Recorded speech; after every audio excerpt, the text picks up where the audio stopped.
Wadhurst, 20th of January 1956. Out of a crisp, clear winter sky, a Comet Meteor fighter jet piloted by local man Leonard Stote plummeted out of the air and smashed headlong into the ground. In the explosion that followed, the 500-year-old Queen's Head Hotel was almost totally destroyed, and one half of Wadhurst High Street obliterated. The pilot and his navigator Alistair Patterson were killed instantly. Although many were injured, surprisingly just 2 people were killed on the ground: Thomas Stemp, a retired publican, and his housekeeper Emily Reed. The miracle that these 2 people were the only residents to lose their lives was of no consolation to either of them. A later RAF inquiry found that at the time of the crash, pilot Leonard Stote was some 60 miles off course from his flight plan. He was, however, just half a mile from where his parents ran a newsagent's shop. It was reported he'd been performing aerobatics to entertain the family. Leonard Stote was just 23. There is no memorial of this momentous event in the town's history at the site. No statue or plaque. Neither is there any marker standing anywhere at the local parish church, literally a stone's throw away from where the plane came down. But a visitor to the town might take a look along the road, pause, notice the ageing, attractive 17th century buildings on the north side of the high street, the block of hastily erected square buildings from the 50s on the south side, and wonder what on earth had happened there. It might seem unusual that the people of this small Sussex town didn't feel the need to build a memorial to this tragic event somewhere in their local churchyard. You would think in this quiet rural backwater this must have been the one notable incident of the century, if not the millennium. Only when you look deeper do you begin to understand.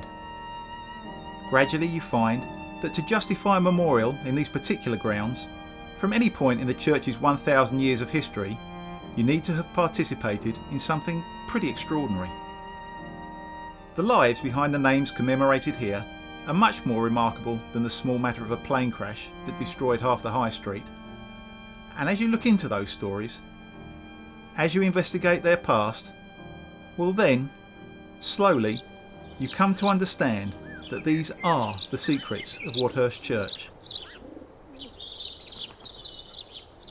6 miles southeast of Tunbridge Wells, in the Rye division of Sussex, the hundred of Loxfield Camden, the Rape of Pevensey, rural deanery of Etchingham, archdeaconry of Hastings and diocese of Chichester, sits the parish and small town of Wadhurst.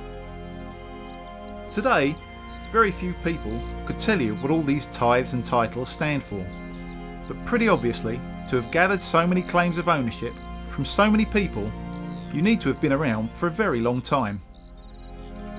As proof of that longevity, at the heart of the town is the parish church of St Peter and St Paul. A building which has stood on the same spot in one form or another for approaching 1,000 years. Although it's difficult to be precise about when the church first appeared, 1100 is the generally accepted date for the building in its current form. This is largely based on the knowledge that when the Normans first landed in 1066, just 15 miles down the road, they found they could do pretty much whatever they liked. And what they really liked to do was march to the top of the nearest big hill and build a church. Probably as thanks to God for their victory, or as restitution for the thousands they had killed along the way. But whatever the reason, the hills of southeastern Sussex are littered with churches built around that time.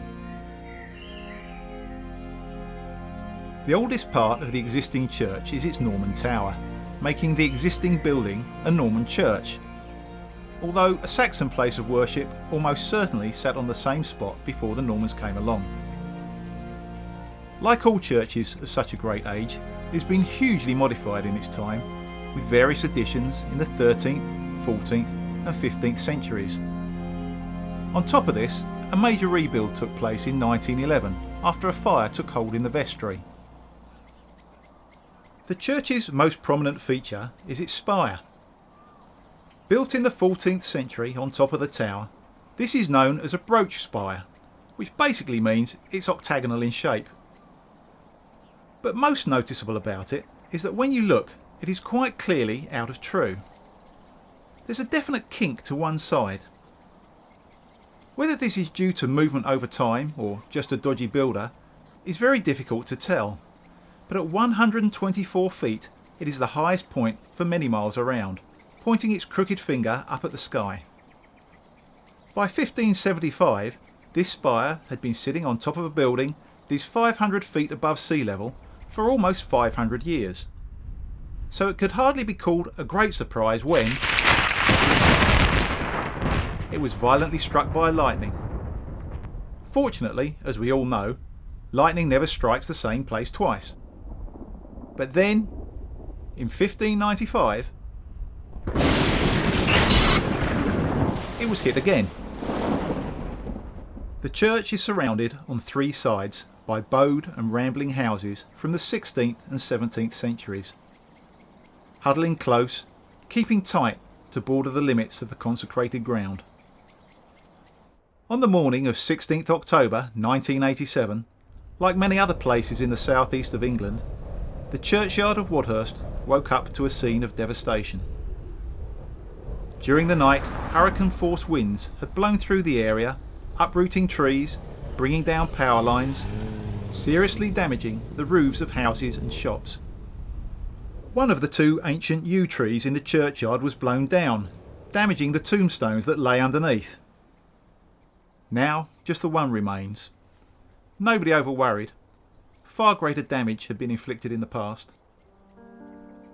The church itself is entered through a south-facing vaulted porch built sometime in the 15th century. At the same time as the porch, a parvise or priest room was built above it. This is where visiting preachers from the local religious houses would lodge as they toured the country. These rooms were relatively rare at the time. The parvise might look small to us now, but in its day, with its brick walls, tiled roof and glass window, it must have been the height of luxury accommodation, the Hilton Hotel of its time. Also, you have to remember that the people of the 1400s weren't built as they are in our generation. The small door and tiny winding staircase leading to the parvise give an idea of the proportions of the people of the day.